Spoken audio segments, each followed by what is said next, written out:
Good day everyone, I am Daniel Ersofi Palyar and today I will be discussing the Stanford Binet Intelligence Scale, its 4th edition, which is under the test of intelligence.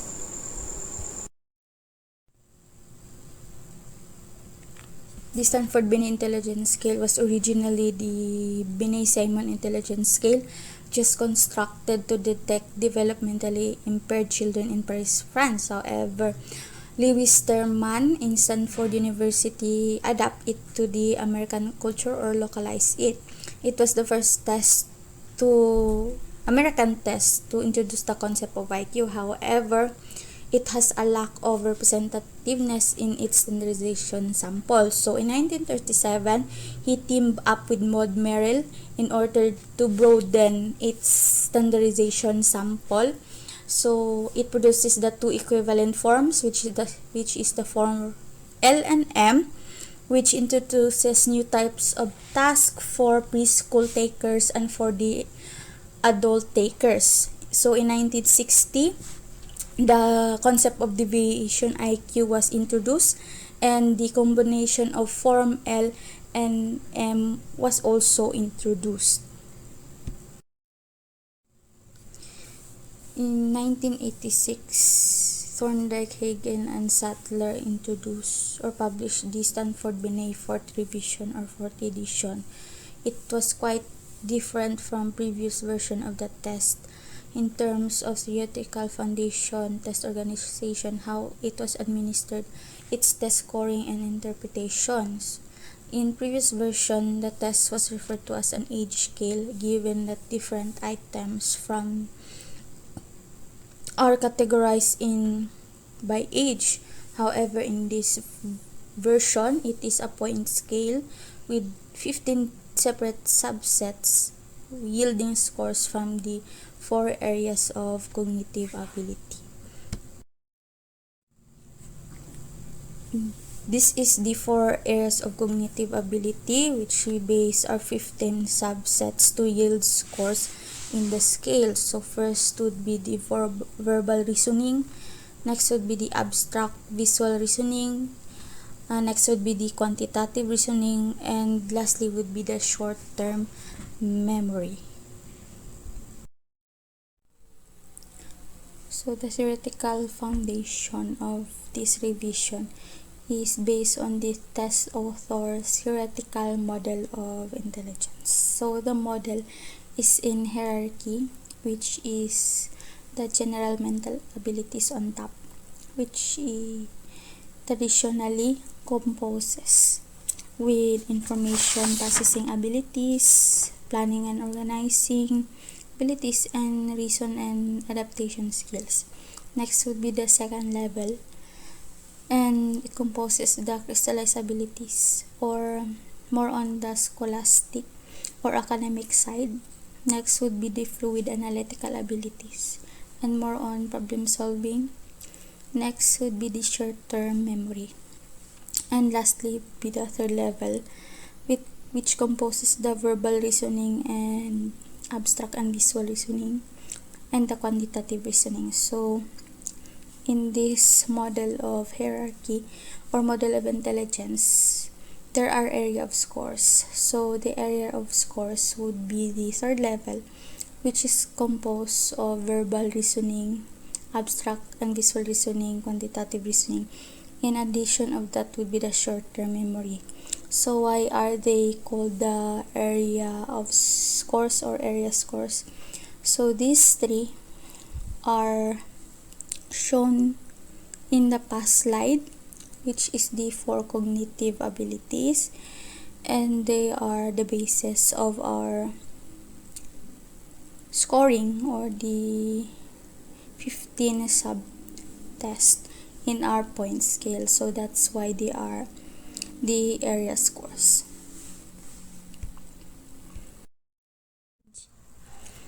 The standardization sample from this edition has 5,013 subjects, age ranging from 2 years old through 23 years old and 11 months. So the sample was stratified with respect to the following variables based on the 1980 US Census data. So in this time, there are overrepresentation from various variables on this sample. For example, that is that blacks was overrepresented than the whites. Those who have in the high socio-economic status are more overrepresented than those on the low, and those who are children with college graduate parents are overrepresented than those who are not. So in order to eliminate bias and to have an accurate representation of these variables, the norms are weighted. Psychometric properties. So a number of studies have examined the criterion validity of the SBFE when it is used with normal subject and the validity coefficient, and it has been generally been acceptable. The criterion validity for the test when it is used with exceptionally test takers has also been established. There is a independent study of developmentally delayed children, and they found out that the SBFE scores correlated well with measures of adaptive behavior and verbal intelligence that are frequently used with exceptional children. In addition to that is the construct validity of the SBFE, and it is explored by means of factorial analysis. So the construct validity is supported by identification of factors reflecting the hierarchical model of intelligence that the test was designed to reflect. So the type of testing that the authors use for this edition is the adaptive testing. So adaptive testing is a test in which it is individually tailored or custom to the test taker. The type of questions for this kind of testing is in a middle range of difficulty. So if the test taker responded incorrectly in the question, then the next question would be less difficult. However, if it was responded correctly, then the next question would be in greater difficulty. So this type of questioning ensures that the test taker would not be too frustrated with the difficulty, but not also too comfortable by not taking the test seriously. So after the examiner has established a rapport to the test taker, the examination formally begins with an item from the vocabulary subtest. So the level of the item employed at the beginning of the test is determined by the examinee's chronological age, though the level of the following test items will be based on the test taker's performance. So if the test taker passes 2 consecutive items on the highest level of vocabulary sub-test that he has taken, that highest level will be used in the further testing. So the vocabulary subset this time would be termed the routing testing, which is used to direct the examination to a particular level of questions. So if the examinee has passed 4 items at consecutive levels, a basal or a base level is said to have been established. However, if the examinee has failed 3 out of 4 or 4 out of 4 items at a consecutive levels, a ceiling level is reached and the testing is discontinued. Scoring and interpretation. So each item is scored either correct, 1 point, or incorrect, 0 points. So scores on the individual items of the various subtests are tallied to yield the raw scores on each of the various subtests. So the scorer will then use tables, which is found in the manual, to convert the subtest score into standard score. Then the standard score will be converted again, and it will be called the global IQ score or the test composite score. In addition to this formal scoring, the examiner will also supplement scores based on how you behave while taking the test. So the evaluation for the SBFE is that the SBFE is reliable and valid measure of overall general ability, including general reasoning and social judgment skills. Its strengths are mostly includes the large size of its standardization sample, in which its efforts of the publisher to eliminate bias and discrimination at test items. Its adaptive testing format is also its strengths because it tends to minimize the number of test items that must be administered.